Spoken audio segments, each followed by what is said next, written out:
Our top story, big divides and widening fissures became the overwhelming theme at the G20 Foreign Ministers Meeting in New Delhi. With any form of consensus on the issue of the Ukraine war staying elusive at best. The meeting came in the backdrop of fractured East-West ties over the conflict in Ukraine and an assertive China. And despite India's best attempts at bridging these gaps, there was no agreement or a joint communique. But there were agreements on other issues. Listen in. Of the issues which concern especially the global south, the developing countries, there was a considerable meeting of minds, and a considerable meeting of minds which has been captured by the outcome document.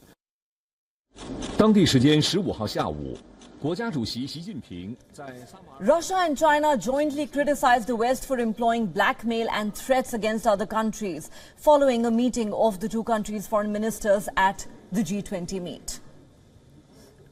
And they say that Russia should face a strategic defeat, that allegedly it is an existential problem for the West.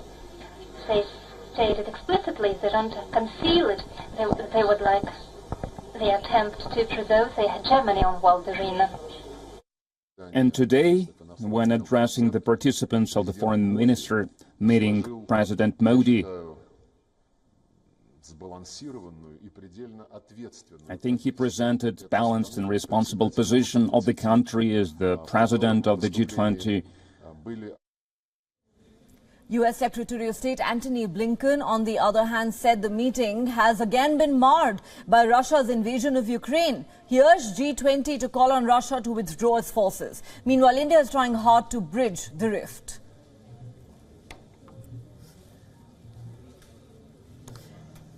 The G20 meeting was important for the bilateral discussions that took place on the sidelines. The foreign ministers of India and China held one such meeting. This came amid the backdrop of growing tensions on the line of actual control between the two nations. India's Foreign Minister Dr. S. Jaishankar also held bilateral discussions with U.S. Secretary of State Antony Blinken.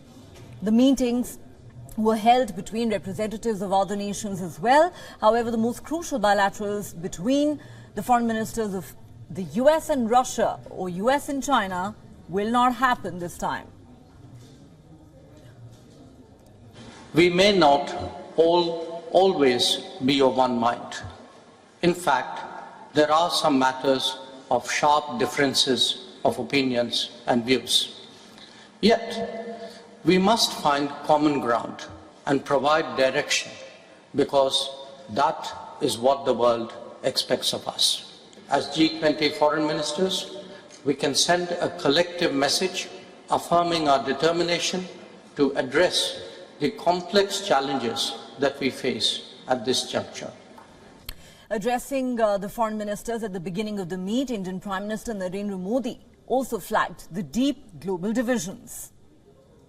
Financial crisis, climate change, pandemic, terrorism and wars clearly shows that global governance has failed.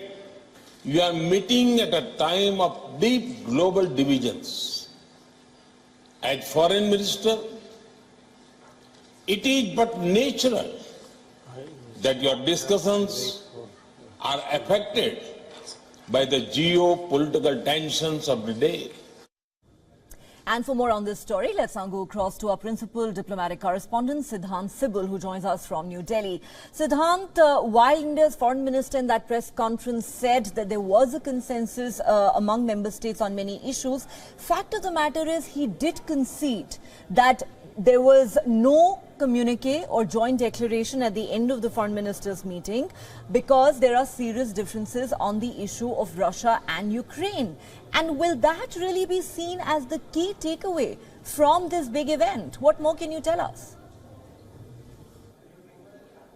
Well, in fact, there are bigger takeaways from just the G20 meeting, sidelines meetings, which is, of course, the meeting between the Russian Foreign Minister and the US Secretary of State, Anthony Blinken. But we'll come to that later. First, of course, answering your question, yes, it was known that the Russia-Ukraine conflict is going to dominate the G20 meeting. There will be no joint statement. It was no secret, and there were no surprises. And there will be a chair statement, something we saw at the Bangalore Finance Ministers meeting. But essentially, what New Delhi has been able to do is to create consensus, first, on 95% of issues, including the countries condemning terrorism, which is a significant victory for New Delhi. Secondly, becoming the diplomatic capital of the world for almost 48 hours, in which, of course, the first meeting between the American and the Russian foreign minister took place. The meeting lasted for 10 minutes. It has been now confirmed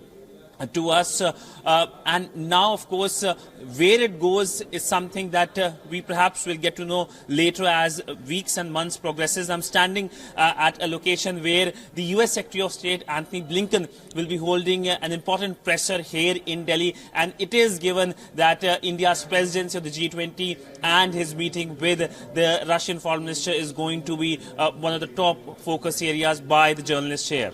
That is going to be a very interesting press conference to watch out for, because Siddhant, before arriving in India, Antony Blinken had categorically said he was not going to meet with his Russian and Chinese counterparts. While we perhaps cannot really label this a bilateral meeting, but it was, as you said, a brief 10-minute pull-aside that took place between the US Secretary of State and the Russian Foreign Minister. Even as we wait for that press conference to get underway, what are your sources telling you about what the two discussed? Well, we're still to get information as to what exactly transpired in that 10-minute meeting. We will perhaps get to know about it more when the presser starts here in Delhi of the US Secretary of State Anthony Blinken. But one thing is for sure, that this meeting, something that did not happen at last year's G20 Foreign Ministers meeting, is something that could pave way for perhaps reducing the shrillness in the remarks coming from both Moscow and Washington amidst the Ukraine conflict. We have seen the Russian foreign minister's briefing as well here in Delhi, and of course he did not mince any words when it comes to lashing out at the West. But will New Delhi play its important role, as it has been now expected by several analysts, in terms of bridging the divide between West and Russia, is something that has essentially started now. Will India be able to bridge the gap? That's the million-dollar question, and it remains to be seen what Anthony Blinken says in that press conference. We are going to track this story closely with you, Siddhant Sibal. Thank you for those details.